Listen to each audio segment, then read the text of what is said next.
በዚህ አንዳንዶች ወይ ቄሱ አረምነካቸው አለማፈራቸው ይገርማል እያላችሁ የተመለከታችሁት ይመስለኛል። በዚህ በክፍል 11 ደግሞ ወንድ አይነ ጥላና ወንድ ዛር በሴቶች ላይ በሚል ርዕስ ብዙ እህቶቻችንን የሚያሰቃይ እጮኛና ትዳር ስለማያስይዘው በተኙበት ሌሊት በህልማቸው ስለሚገናኛቸው አደገኛና ቀኒታ ስለሆነው ስለ ወንድ አይነ ጥላና ስለ ወንድ ዛር እንመለከታለን። አምላከ ቅዱሳን ሚስጥሩን ይግለጽልን። የወለላይቱ እመቤት ልጆች የአይነ ጥላ መንፈስ ምን ያህል በህይወታችን ጣልቃ በመግባት ለምስቅልቅል ህይወት እንደሚዳርገን በነገሮች ሁሉ እንቅፋት እንደሚሆንብን በተለይም በእጮኝነትና በትዳር ላይ የጭቃ ውስጥ ሾክ በመሆን ውስጡን በስውር በመዋጋት የፈተና ገፈት እንድንቀምስ እንደሚያደርገን በስፋት አይተናል። ስጋ ለበስ ወይም ልቡሳነ ስጋ ከሚባሉት አጋንንት ውጪ አጋንንት ጾታ የለውም፣ ግን ጾታን ተመስሎ ይጠናወተናል። ወንዱን በሴት ሴቷን በወንድ እየተመሰለ ይፈትናል። ስጋ ለበስ አጋንንት ስለሚባሉት ተጋብተው ስለሚዋለዱት ከሰው ጋር ግንኙነት ስለሚያደርጉት እንደ ሰው ኖረው ስለሚሞቱት ስጋ ለበስ አጋንንት በሌላ ክፍል በሰፊው እንመለከታለን። እነዚህ አጋንንት ከሴተኛ አዳሪዎች ጋር እስከ መተኛት፣ ሴቶቹ ስጋ ለበስ አጋንንት ከወንዶቹ ጋር እስከ መተኛት ይደርሳሉ። ከልቡሳነ ስጋ አጋንንት ጋር ሩካቤ የፈጸመ ሰው ይሴስናል። እንዴት ሴሰኛ እንደሚያደርጉት ከስጋ ለበስ አጋንንት ጋር የተኙት ሰዎች ከሰው ጋር ግንኙነት ሲያደርጉ የዝሙት መንፈስ እንዴት እንደሚሰርጽባቸው በቅርቡ በዝርዝር እንመለከታለን። ወደ ርዕሳችን ስንገባ ወንድ አይነ ጥላ ሴቶች እህቶቻችን ላይ ከማህፀን ከጊዜ በኋላ በመጠናወት አብሮ ያድጋል። አብሮን ሲያድግ አይነ ጥላው በራሱ መንገድ ይቃኘናል። በዚህም ባህሪያችንና አንዳንድ የራሳችን የሆነ መገለጫዎች ለኛም ለቤተሰባችን ለሚያውቁን ሰዎች የራሳችን ጠባይ ይመስላቸዋል። በዚህ መደበቅና መሸፈን ውስጥ ያለው አይነ ጥላ በጊዜ ሂደት በእኛ ላይ ራሱን መግለጥ ይጀምራል። ያኔ ነው ለራሳችንና ለሰዎች ግራ የምንሆነው። ለምሳሌ አንድ ሴት ወንድ አይነ ጥላ ሲኖርባት መንፈሱ የራሱ የሆነ መገለጫዎች በሷ ላይ ይታያሉ። እጮኛና ትዳር ትጠላለች። እጮኛ ብትይዝም ወደ ትዳር ብትገባም ብዙም አትቆይም። እንደ ወንድ አክት ታደርጋለች። ጮክ ብላ ትናገራለች። ሌሊት የማታውቀው ሰው እየመጣ ይገናኛታል። እንደ ወንድ ትደባደባለች። ሰው የሚላትን በፍጹም አትሰማም። እጅጉን ሲበዛ ኃይለኛ ነች። ድምጿ የወንድ ይመስላል። አነጋገሯ፣ አካሄዷ፣ አበላሏ እንደ ወንድ ነው። ውሏ ከወንድ ጋር ነው። ከሴቶች ይልቅ ከወንዶች ጋር ነው የምትግባባው። ሴት ትጠላለች። ለጠብ የቀረበች ናት። እርቅ አትወድም። ይቅርታ አታውቅም ወይም አታደርግም። ቂመኛና በቀለኛ ናት። መጠጥ ትጠጣለች፣ ትሰክራለች። በተለያዩ ሱሶች ትጠመዳለች። እንደ ወንድ አምሽታ ነው የምትገባው። ከወንድ ጋር ሩካቤ ስጋ ብትፈጽምም አትደሰትም። ወንድ ትንቃለች። የሚበልጧትን አትወድም። በጣም ቅናተኛ ናት። ሰው ማክበርና ማድነቅ አትወድም። ማጥላላት፣ ማማት ስራዋ ነው። እፍረት የለባትም። ይሉንታ አታውቅም። የወለላይቱ እመቤት ልጆች አይነ ጥላው ሴቶችን በወንድ አምሳል ሲጠናወታቸው እነዚህ የዘረዘርኳቸው ባህሪያት መገለጫቸው ነው። ይህም አይነ ጥላው በሰውና በማህበረሰቡ ዘንድ እንዲጠሉ እንዳይፈለጉ ለማድረግ የሚጠቀምበት ስልት ነው።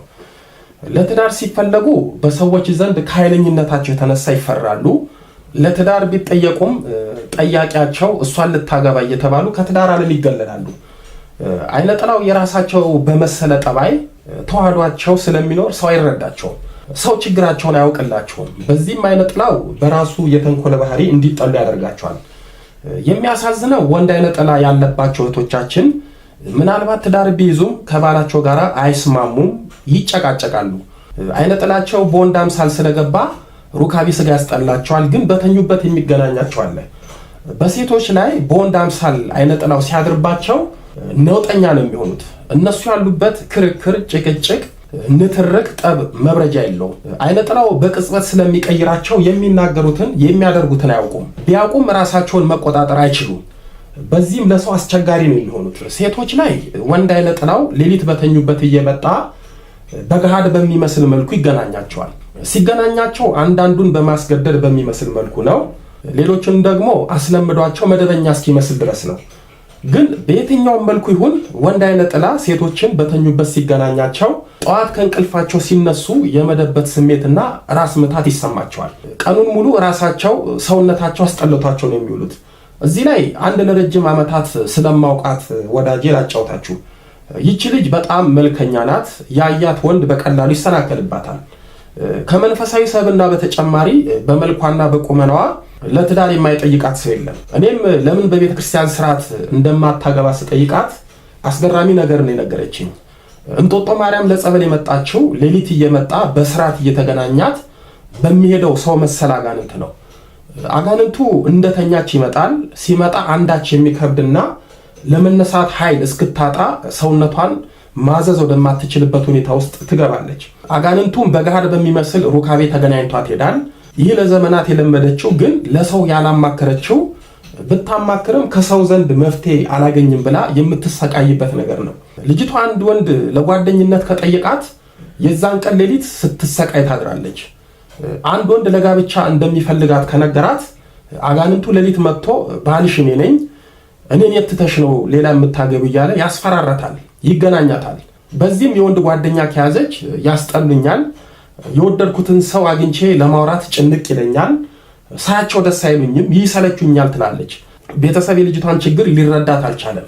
ይህቺ ልጅ ሰው በማያውቅላት በማይረዳት ችግር ብዙ ስትፈተን ከርማ በጸበል በጾም በጸሎት ታግላ በኋላ በራሷ ጥረትና በእመቤታችን ጸሎት ከዚህ ችግር ተላቃ በአሁን ጊዜ አግብታለች። ስለ እውነት ነው የምላችሁ ከችግሩ ተላቃ ጓደኛ እንደያዘችና በቅርቡ ሊጋቡ መሆኑን የነገረችኝ ቀን ምን ያህል እንደተደሰትኩ እኔና ወለላይቱ እመቤት ነች የምታውቀው። ሌሊት እየመጣ የሚገናኛትም ወንድ አይነ ጥላ ድራሹ ጠፍቶላት አሁን ከባሏ ጋር በሰላም መኖሯ የእሷ ብቻ ሳይሆን የኔም ደስታ ነበረ። ወንድ አይነ ጥላ ስለማያፍር ባልና ሚስት ተኝተው ሚስትን ተገናኝቷት ሊሄድ ይችላል። የወለላይቱ እመቤት ልጆች፣ ይህ ሌሊት እየመጣ ሴቶችን የሚገናኝ አይነ ጥላ ዋና ዓላማው ሴቶችን እጮኛና ትዳር እንዳይዙ ማድረግ ነው። ለዚህም እንዲመቸው ለእጮኝነትና ለትዳር የሚመጡትን ወንዶች ሁሉ ለነሱ አሳማኝ በሚመስል ምክንያት እንዲጠሏቸው ያደርጋል። ሴቶቹም የራሳቸው ሐሳብና ፍላጎት እየመሰላቸው በወንድ ላይ አቃቂር እያወጡ ይንቃሉ፣ ይጠላሉ። ወንድ አይነ ጥላ ያለባቸው ሴቶች አንዳንዶቹ የሩካቤ ስጋ ፍላጎትና ጉጉት በፍጹም የለባቸውም። ሩካቤን እንኳን ሊፈጽሙት ስለ ሩካቤ ስጋ ሲወራ ያስጠላቸዋል። ቤተሰብም ልጃቸው ከወንድ በመራቋ ትዳር ባለመያዟ እንደ ጨዋ ያዩታል። ግን የትዳር ሕይወቷን አይነ ጥላው በመገርገር የመጡትን ወንዶች በማባረር በስውር እንደሚዋጋት አያውቁም። የዚህ አይነ ጥላ አንዱና ክፉ መገለጫው ሴቶችን በጊዜያቸው ወይም በወጣትነት እድሜያቸው ትዳር እንዳይዙ ሲከላከል ይኖርና እነሱም እድሜ እየሄደ ነው ብለው ማሰብ ሲጀምሩ ጭራሽ ወንድ እየራቃቸው ተስፋ የመቁረጥ ሕይወት ውስጥ ይከታቸዋል። ይህም አይነ ጥላው እግዚአብሔር እንደተዋቸው፣ እንደማያያቸው፣ እንደማያስባቸው በማሳሰብ በስጋዊ ብቻ ሳይሆን በመንፈሳዊ ሕይወትም በተስፋ መቁረጥ ይዋጋቸዋል። ወንድ አይነ ጥላ ያለባቸው ሴቶች ለግለ ወሲብ እጅጉን የተጋለጡ ናቸው። ለምሳሌ ከተመሳሳይ ጾታ ጋራ ግለ ወሲብን የሚፈጽሙት ሌዝቢያን የሚባሉት የወንድ አይነ ጥላ ውጤቶች ናቸው። አይነ ጥላው በፍጹም ከወንድ ጋራ ግንኙነት አይፈልግም። በራሳቸው ደግሞ ግለ ወሲብን የሚፈጽሙትም የወንድ አይነ ጥላ ግፊት ነው። ለምሳሌ አንድ ሴት ከወንድ ጋራ ግንኙነት ማድረግ ትጠላለች፣ ግን የምታውቀውን ወይም የማታውቀውን ሰው በህሊናዋ እየሳለች ልክ ከሱ ጋራ በሚመስል ነገር ግለ ወሲብ ትፈጽማለች። ወንድ አይነ ጥላ ያለባቸው ሴቶች ወንዶችና ሩካቤ ስጋ ስለሚያስጠላቸው አጋንንቱ ራሱን በግለ ወሲብ ውስጥ ይደብቅና ቀን ያዩትን በስራ አጋጣሚ ያወሩትን የሚያውቁትንና የማያውቁትንም ሰው እያሳሰባቸው ግለ ወሲብ ያስፈጽማቸዋል። ቢያገቡም ግለ ወሲብ በመፈጸማቸው የሚያገኙትን ስጋዊ ደስታ ከሚያገቡት ሰው የተለየ እንዳልሆነ በማሳሰብ በግለ ወሲብ ሕይወት ጠፍንጎ ይዟቸው ይጫወትባቸዋል። ግለ ወሲብን ከፍተኛ ሱስ በማድረግ ኃጢአት እስከማይመስላቸው ድረስ ያደርሳቸዋል። ይህም ወንዱ አይነ ጥላ ወንዶች እንዳታስብ በማድረግ በግለ ወሲብ ጠምዷት ክፉ ልማድ አድርጎባት በኋላ ከዚህ ሕይወት ለመውጣት ያስቸግራታል። በዚህም ከክቡር ትዳርና ከእግዚአብሔር እንዳትሆን ከሁለት ያጣ ያደርጋታል። በስጋዋም በነፍሷም እንድትጎዳና ባዶ እንድትሆን ያደርጋታል። ወንድ አይነ ጥላ በመንፈሳዊ ሕይወታቸው በርታ ያሉትንም ይፈትናቸዋል። በተለይ ንግስ መሄድ፣ ቅዱስ ቁርባን መቀበል፣ ጸበል መጠመቅ ሲያስቡ በህልመ ሌሊት እየተመሰለ ሌሊት ይገናኛቸዋል። በዚህ መንፈሳዊ ተግባራቸው ላይ እንቅፋትና መሰናክል ይሆንባቸዋል። እህቶቼ እስኪ ልብ በሉ። ብዙ ጊዜ ነገ ቤተክርስቲያን እሄዳለሁ፣ ጸበል እጠመቃለሁ፣ ንግስ እሄዳለሁ፣ ገዳም እሄዳለሁ፣ አስቀድሳለሁ፣ እንዲህ አደርጋለሁ ያላችሁ ቀን አይነ ጥላው በህልም ሌሊት በመፈተን መሰናክል ይሆንባቸዋል። ስለ ወንድ አይነ ጥላ ይህን ያህል ካልኳችሁ ስለ ወንድ ዛር ደግሞ ስናነሳ ከወንድ አይነ ጥላ ብዙም የተለየ አይደለም። የወንድ ዛር ከወንድ አይነ ጥላ የሚለይበት ዋነኛው ወንድ ዛር ሴቶች እህቶቻችንን በሁለት መልኩ ነው ወደ ህይወታቸው የሚመጣው። አንደኛው ከቤተሰባቸው በተለይም በእናት አባታቸው ብሎም በአያታቸውና በቅድመ አያታቸው ላይ የዛር መንፈስ ካለ የዛር መንፈሱ ቅቤ፣ ዶሮ፣ በግ ወዘተ እየተገበረ ከኖረ ቤተሰብ የዛር መንፈሱን ይተውም ያምልከውም የዚህ የዛር መንፈስ ውላጅ ልጆች ላይ ማደር ይጀምራል። አንዳንዶቹን በቀጥታ ይዋረሳቸዋል። ሁለተኛው አንዲት ሴት በእናት አባቷ በጓደኛዋ ምክንያት ዛር ቤት ከሄደች በውበቷ፣ በደም ግባቷ፣ በቁመናዋ የዛር መንፈስ አይን ውስጥ ከገባች የዛር መንፈስ ወደ ህይወቷ ይገባል። በእነዚህ ከሁለቱ ምክንያት በአንዱ ወንድ ዛር ወደ ህይወቷ ከገባ ሴቷ በፍጹም ትዳር አትይዝም። ለቤተሰቧ ለወዳጇና በቅርብ ለሚያውቃት ሰዎች ግራ እስኪገባቸው እጮኛና ትዳር አትይዝም። ብትይዝም እጮኛ ትተዋለች፣ ትዳሩንም ትፈታለች። ግን የወንድ ዛር አንዱና ዋናው መገለጫው ሴት ልጅን ትዳር አያስይዝም። አንዲት ሴት ወንድ ዛር እንዳለባት ወይም ወንድ ዛር እንደሚፈትናት በምን ታውቃለች ካል ልክ እንደ ወንድ አይነ ጥላ የራሱ የሆነ ምልክት አለው። ሌሊት እየመጣ የሚያስፈራ ሰው በህልሟ ይገናኛታል። የማታውቀውና የምታውቀው ወንድ በህልሟ ሲያባርራት ካልገደልኩሽ እያለ ሲያሳድዳት ታያለች። በተለይ ውሻ፣ ዝንጀሮ፣ አስፈሪ አውሬ ካልበላውሽ እያለ ሲያሳድዳት ታያለች። ስትተኛ ገና እንቅልፍ እንደወሰዳት የማታውቀው ነገር ሲተናነቃት ታያለች። ወንድ ስታስብ ፍርሃት ይላታል። አይደለም ማግባት ስለ ትዳር ሲወራ ያስጠላታል። ብዙ ጊዜ በህልሟ የምታየው ሰውና የሚገናኛት ሰው ይኖራል።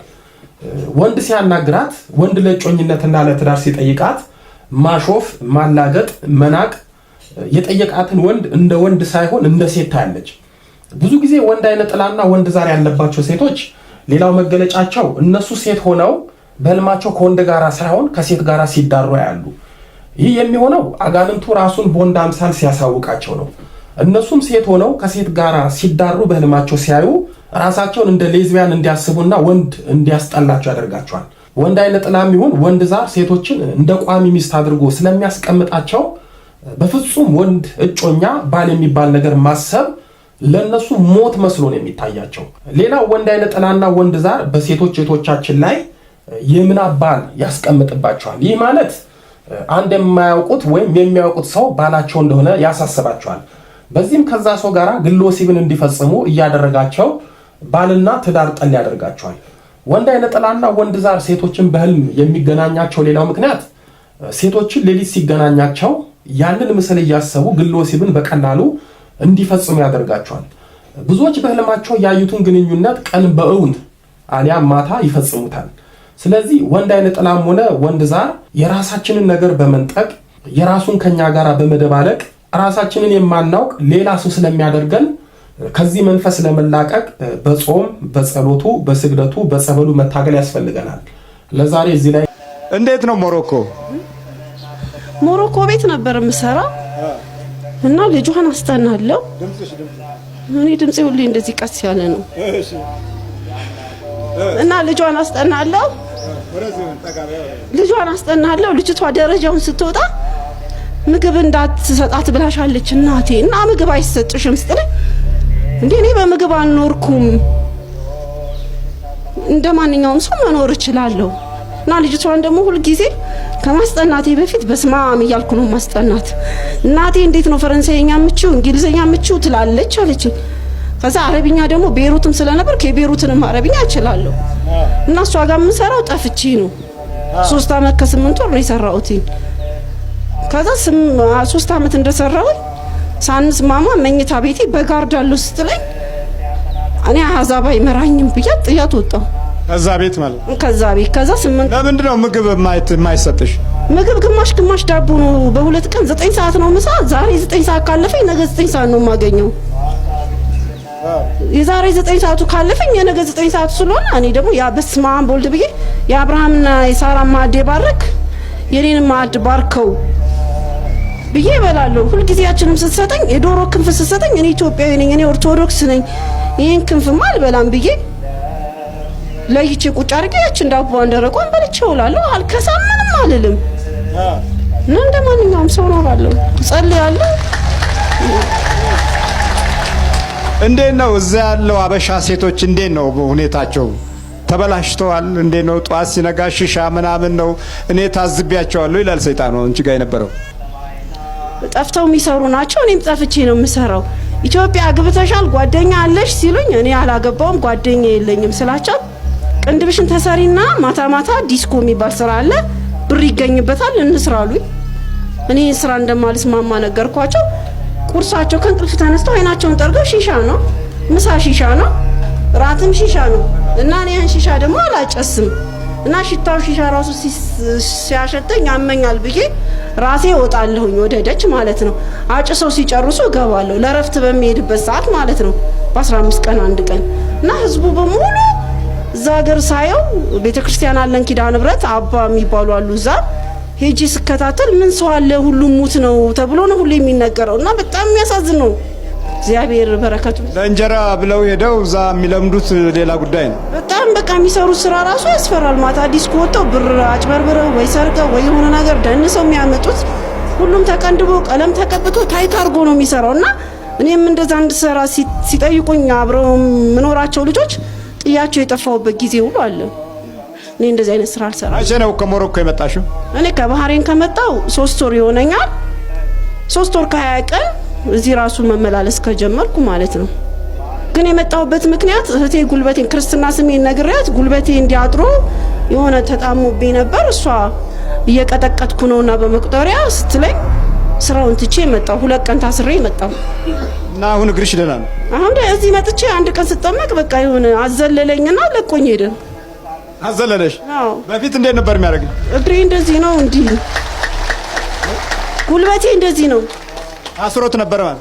ጉልበቴና ጀርባዬ ነው። ዲስክ ሁሉ ተብያለሁ። ደም ግፊት ያልተባልኩት በሽታ የለም። መድኃኒት ሕክምና ሲሄድ ራሱ ባህሬን ሀገር ላይ ሆኜ የሚደርሰኝ ህንድ ዶክተር ነው። እኔ እስላም አያክመኝም ብያት ዶክተሮቹ ክርስቲያኖች መሆናቸውን ጠይቄ ነው የምታከመው። መድኃኒት ሲሰጠኝ ራሱ መድኃኒቱን አልወስድም ጥዬ ነው የምሄደው። እና ሰይጣኑ ኦሪጂናል ኢትዮጵያዊ ነች አለኝ። ኦሪጂናል ኢትዮጵያዊ አንድ ኢትዮጵያዊ ኦሪጂናል ኢትዮጵያዊ ብላኛለች። ቅንድቤን ሳልቀነደብ ባህሬን ሀገር ላይ ቀሚስ አርጌ ሲሄድ አይታኝ ህንድ ነሽ ስሪላንካ ኦሪጂናል ኢትዮጵያ ዛሬ ያየው ብላኛለች። በቃ እሱን ነው የተከተለው ማለት ነው። በጣም ይገርማል። በጣም አመሰግናለሁ። ለኔም እግዚአብሔር እንደደረሰ ለናንተ የሚደርስ ነው። እግርሽ ምናምን አሁን አለ? ኧረ እኔ ምንም የሚያመኝ ነገር የለም። አሁን እግዚአብሔር የተመሰገነ ይሁን። ምንም ነገር የለም። ምንም ነገር የለም። በይበርሲ ኦሪጂናል ኢትዮጵያ አዳም ወዴት ነህ ያልከኝ በፍቅር ድምፅ ፈለከኝ አልብሰኝ ነጩን ልብስ እወድሃለሁ ኢየሱስ አከብረሃለሁ ክርስቶስ